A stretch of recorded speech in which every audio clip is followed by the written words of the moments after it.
Mengucap syukur dalam segala keadaan. 1 Tesalonika pasal 5 ayat yang ke-18.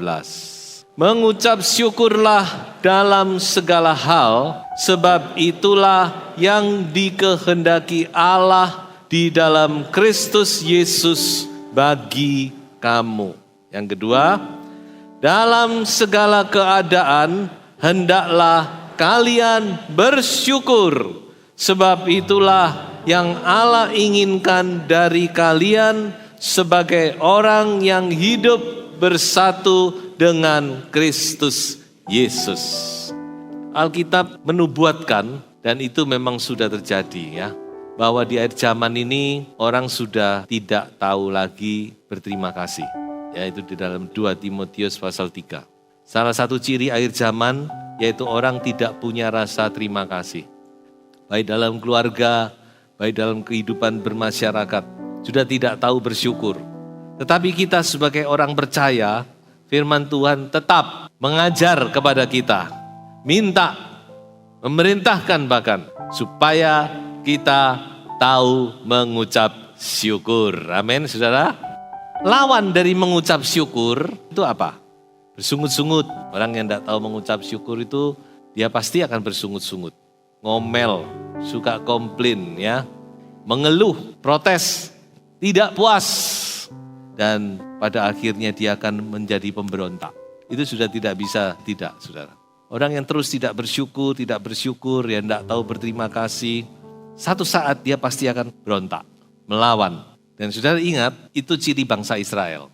Bangsa Israel itu sudah ditolong Tuhan, masih tidak tahu bersyukur kepada Tuhan, kepada pimpinan, kepada siapa saja. Dan dikatakan bahwa mereka dihukum oleh Tuhan karena mereka tidak punya rasa terima kasih. Mari, sebab itu kita mau belajar. Jangan sampai kita menjadi seperti bangsa Israel. Kita Israel rohani, tapi kita juga Israel yang sudah dibaharui. Amin, saudara. Kita bukan Israel zaman perjanjian lama, yang hidup di dalam Taurat, tapi kita dalam kasih karunia Tuhan. Sebab itu mari kita hidup kekristenan yang dimulai dengan kasih karunia, dengan pemberian. Kita mau tanggapi itu dengan satu hati yang bersyukur. Berikutnya saya mau berbicara tentang 5 hal yang perlu kita ketahui tentang mengucap syukur. Yang pertama, saudara, bahwa mengucap syukur itu adalah kehendak Allah. Itu ayat yang kita baca, hanya di bagian belakangnya. Sebab itulah yang dikehendaki Allah di dalam Kristus Yesus bagi kamu. Jadi Tuhan berkehendak, Tuhan ingin, Tuhan punya karep supaya setiap anak Tuhan itu tahu mengucap syukur. Terima kasih. Puji Tuhan. Thank you Lord. Itu harus ada dalam hidup kita. Ya, bukan cuma sebagai kebiasaan tapi memang keluar dari hati kita. Terima kasih Tuhan. Itu harus jadi trademark, cap dagang kita. Jadi kalau ada trademark, tahu bersyukur, nah itu anak Tuhan. Sebaliknya kalau tidak tahu bersyukur, masih dipertanyakan. Ada ucapan syukur, keluar dari dalam hati. Mengucap syukur, itu yang Tuhan kehendaki. Lalu dalam keadaan apa kita mengucap syukur? Yang kedua, dalam segala keadaan. Sekali lagi ayat pokok kita, dalam segala keadaan, dalam segala situasi, dalam segala kondisi. Waktu senang maupun waktu susah, waktu enak maupun waktu tidak enak. Waktu kita bisa bersyukur maupun waktu kita tidak bisa bersyukur. Memang kadang-kadang ucapan syukur itu keluar begitu saja. Keluar natural ketika kita diberkati, ketika kita disembuhkan, ketika kita mengalami kebaikan Tuhan. Aduh puji Tuhan, terima kasih Tuhan. Tapi firman Tuhan berkata bukan cuma dalam keadaan yang demikian. Jelas tadi dikatakan dalam segala keadaan. Artinya apa? Artinya waktu kita tidak bisa bersyukur pun. Tidak bisa keluar terima kasih Tuhan. Kita tetap harus bisa bersyukur. Itu yang Tuhan kehendaki. Kalau dalam keadaan yang enak bersyukur itu bukan masalah sudah. Justru bagaimana waktu kita diperhadapkan dengan situasi yang sulit. Tuhan juga menghendaki kita bisa mengucap syukur. Saya katakan demikian, saudara. Orang yang tahu bersyukur, dia akan selalu menemukan alasan untuk bersyukur. Dan sebaliknya, orang yang tidak tahu bersyukur, dia selalu punya alasan untuk tidak puas. Selalu dia bisa mencari kelemahannya, kekurangannya, yang membuat dia tidak puas, ngomel, kritik, dan sebagainya. Itu yang saya maksud dengan dan sebaliknya. Tapi orang yang hatinya tahu bersyukur, dipenuhi dengan rasa syukur, dia selalu punya alasan. Walaupun sepertinya sudah tidak ada alasan. Selalu ada reason, ada satu yang bisa dia angkat untuk dia mengucap syukur kepada Tuhan. Amin. Paling tidak kalau kita masih hidup itu kita kan bersyukur, bukan? Kalau saudara ada, masih bisa sehat, tak kurang satu apapun, itu sudah satu alasan untuk kita bersyukur. Makanya firman Tuhan tidak berlebihan ya. Kalau Tuhan itu minta supaya dalam segala keadaan kita tetap bersyukur. Yang ketiga, pengucapan syukur itu adalah manifestasi dari iman. Ini saudara mungkin tidak sadari ya. Orang yang bersyukur itu sebenarnya dia mengungkapkan bahwa dia ini orang yang punya iman. Mengapa saya katakan demikian? Kalau dia tidak punya iman, dia pasti tidak akan bisa mengucap syukur kepada Tuhan. Iman apa yang saya maksud di sini? Yaitu iman bahwa Tuhan itu baik. Percaya bahwa dia itu baik. Sen, pen, wei, san. Kalau dalam bahasa Mandarin itu pakai kata sen, pen. Pen itu memang sesungguhnya adalah baik. Dan itu tidak bisa berubah. Tuhan yang baik ini karakter Tuhan yang tidak bisa berubah. Dalam segala keadaan, saudara-saudara, dia adalah Allah yang baik. Amin, saudara-saudara. Walaupun kadang kita tidak mengerti kebaikan Tuhan itu. Tapi kebaikan itu tidak bisa berubah. Makanya ada ayat berkata segala sesuatu itu bekerja bersama-sama. Mendatangkan kebaikan. Karena memang yang bekerja adalah Allah yang baik adanya. Kita percaya, walaupun kadang kita tidak mengerti. Itulah iman. Dan iman itu dimanifestasikan dengan ucapan syukur kita. Yang keempat, bersyukur, orang yang tahu mengucap syukur itu memuliakan Tuhan. Itu kata pemazmur. Siapa yang mempersembahkan syukur sebagai korban, ia memuliakan aku. Kata yang paling sakti, yang paling dasar, yang paling penting, itu kata apa? Kalau saudara ngajar anak, kata apa yang pertama-tama sudah ajar? Salah satunya kata apa? Terima kasih. Betul saudara? Thank you.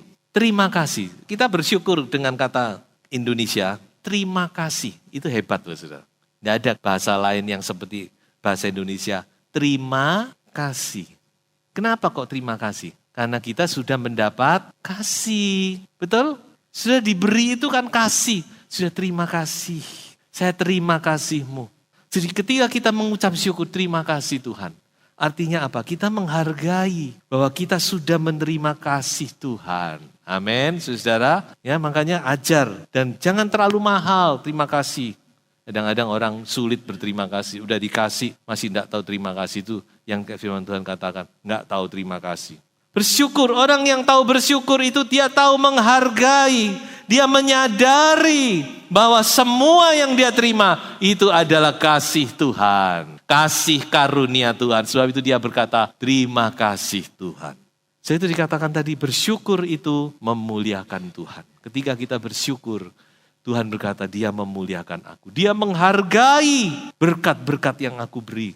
Kita menyadari, kita menghargai bahwa apa keadaan kita ini adalah karena kasih karunia Tuhan. Sebab itu terima kasih Tuhan. Bersyukur itu memuliakan Tuhan. Dan yang kelima, ucapan syukur itu melepaskan kuasa Allah. Kita tidak sadar, ada aura positif dalam pengucapan syukur itu. Kita memberikan suasana, membangun satu lingkungan, membangun satu keadaan di mana kuasa Allah itu bisa bebas bekerja, melepaskan kuasa. Makanya saya katakan ucapan syukur itu bagaikan tanah yang subur yang membuat kuasa Allah dapat bebas bekerja di dalam situasi dan kehidupan kita. Ketika kita menghadapi masalah persoalan, saudara ngomel, saudara tidak puas, saudara bersungut-sungut, saudara menyalahkan orang, menyalahkan suami, menyalahkan istri, menyalahkan anak-anak, menyalahkan pemimpin-pemimpin. Maka saudara saya katakan masalah itu tidak akan kunjung reda. Mungkin akan semakin parah. Tapi coba saudara mulai bersyukur. Cobalah, buktikan nanti. Saudara mulai bersyukur, cari. Tadi saya katakan kan, cari alasan untuk bersyukur. Pasti ada alasan untuk bersyukur. Mungkin saudara merasa anak saudara tidak bisa diatur begini. Pasti ada alasan saudara mensyukuri anakmu. Nanti saudara akan lihat dengan saudara mengucap syukur itu, Tuhan akan mulai bekerja. Kenapa? Karena Tuhan berkenan. Itu yang dikehendaki. Kalau Tuhan berkenan, pasti Tuhan akan campur tangan. Dia akan mulai bekerja. Mendatangkan kebaikan, bekerja, menyelesaikan masalah saudara. Menolong saudara. Makanya sudah saya katakan ucapan syukur itu melepaskan kuasa Allah. Saya akan akhiri dengan satu topik lagi, yaitu kita akan melihat dari kitab Injil, pengucapan syukur dari Tuhan Yesus Kristus. Ternyata Tuhan kita adalah Tuhan yang tahu bersyukur, baik yang tercatat maupun yang tidak tercatat tentunya, dalam doa-doanya kepada Bapa. Mari kita melihat yang pertama, mengucap syukur walau hanya sedikit. Kita baca saja ayatnya, Markus 8 ayat yang ke-6. Lalu ia menyuruh orang banyak itu duduk di tanah. Sesudah itu ia mengambil ketujuh roti itu, mengucap syukur, memecah-mecahkannya dan memberikannya kepada murid-muridnya untuk dibagi-bagikan. Dan mereka memberikannya kepada orang banyak. Saudara perhatikan, 2 kali Tuhan Yesus mengadakan mujizat multiplikasi. Yang pertama dengan 5 ketul roti dan 2 ekor ikan. Memberi makan 5.000 orang laki-laki dan wanita anak-anak tidak terhitung. Tapi yang kedua juga terjadi dengan 7 roti, memberi makan hampir sama. 4.000 orang laki-laki, belum terhitung orang wanita dan anak-anak. Dan kalau saudara perhatikan di dalam firman Tuhan, itu selalu Tuhan Yesus memulai dengan apa? Mengucap syukur. Apa yang mau disyukuri? Roti cuma segini dimakan dewek enggak warak kok. Tapi saudara perhatikan, ketika Tuhan Yesus bawa kepada Bapa, dia mulai dengan mengucap syukur. Tuhan terima kasih buat berkat ini. Terima kasih. Sedikit, tapi ini adalah berkat. Walau cuma sedikit, dia syukuri. Dan apa yang terjadi saudara? Ketika berkat itu mulai dipecah. Dan semua orang makan sampai kenyang, bahkan ada lebihnya. Haleluya. Berapa banyak kali kita tidak bisa bersyukur. Wah, cuma gini tok. Jangan pandang ringan berkat yang Tuhan beri. Sebab bagi Tuhan tidak ada yang mustahil. Walau hanya sedikit, ketika saudara syukuri dengan segenap hatimu, berterima kasih. Dan saudara mulai pakai berkat itu, mulai bagi-bagikan, mulai saudara kelola itu dengan kesungguhan hati. Maka itu akan memberi makan banyak orang. Karena yang besar itu dimulai dari yang kecil, saudara. Amin. Ini memberi satu pelajaran kepada kita. Walau hanya sedikit, jangan dipandang ringan. Mulai syukuri, saudara. Apa kemampuan saudara yang Tuhan beri, berkat yang Tuhan beri. Coba itu dilaksanakan, dilakukan dengan ucapan syukur. Maka saya percaya mujizat ini masih akan Anda dan saya alami.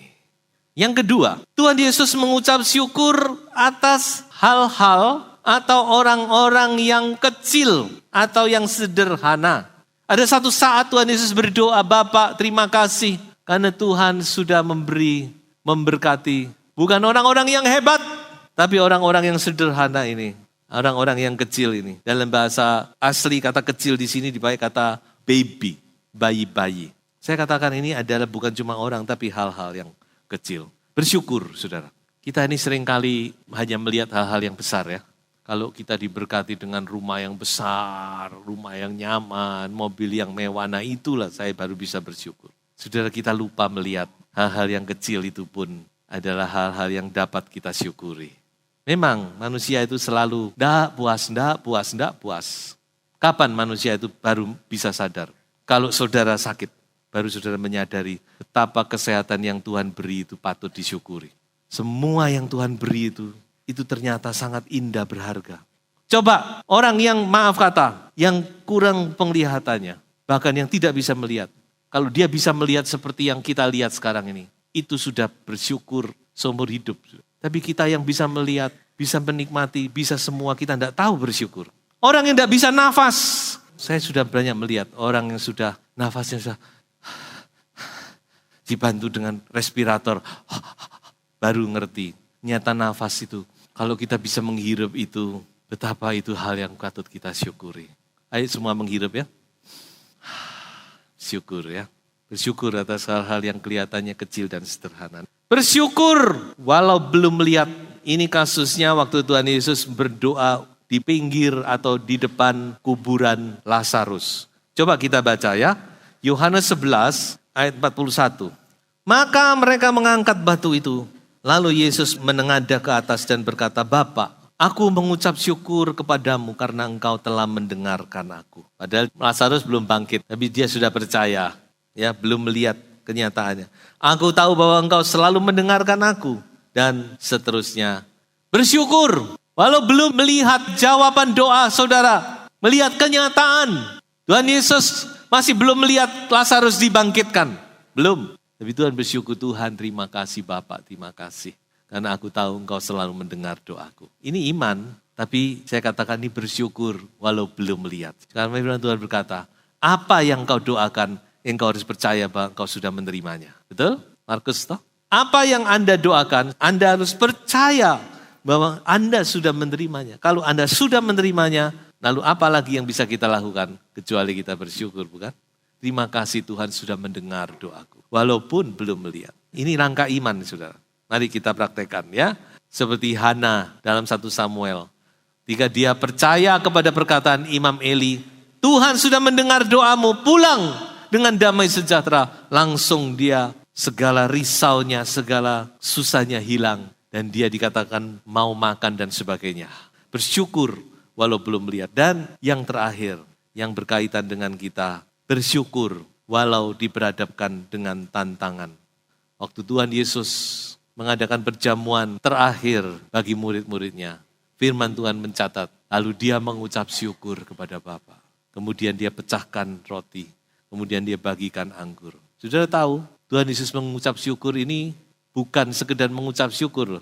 Dia tahu apa yang akan dia hadapi di depan. Dia tahu apa yang akan dia alami karena roti ini melambangkan tubuhnya yang dipecah-pecahkan. Anggur itu melambangkan darahnya yang sebentar akan dicurahkan.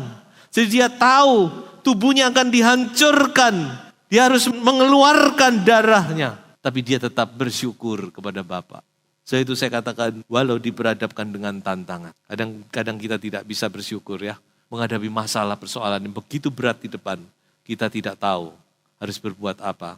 Kita juga tidak bisa bersyukur. Mari kita belajar seperti Yesus. Walaupun diperhadapkan kepada tantangan, kepada kesulitan, kepada aniaya, bahkan penderitaan. Tuhan Yesus berkata kepada Bapa, terima kasih Bapa. Dan apa yang dia dapat? Dia dapat kekuatan.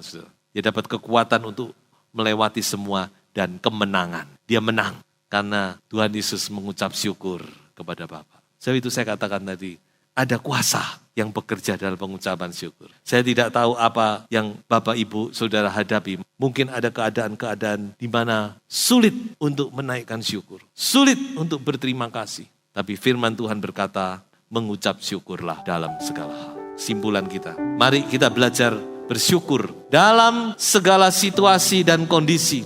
Agar hati Tuhan disenangkan dan kuasanya dinyatakan dalam masalah dan persoalan yang kita hadapi. Tuhan Yesus memberkati.